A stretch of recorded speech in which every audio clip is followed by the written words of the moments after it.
So just a quick refresher, right? So when we're in the face of inquiry, we're looking to understand the nature of the patient's problems. And that includes the onset, that includes duration, that includes intensity, that includes degree of fluctuation and flux as opposed to chronicity or acuteness. So the nature of the problems, the triggers, the precipitating themes that trigger the symptoms, essentially, right? So we're looking to understand all of that.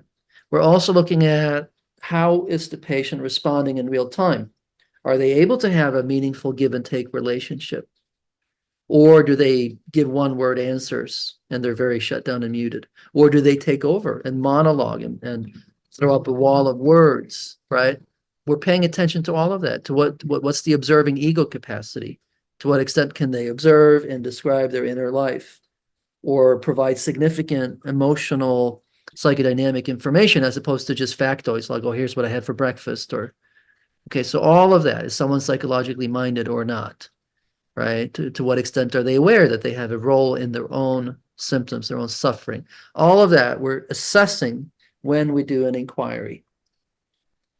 And targeted inquiry that way contains a certain amount of pressure, especially when we say ask for specific examples.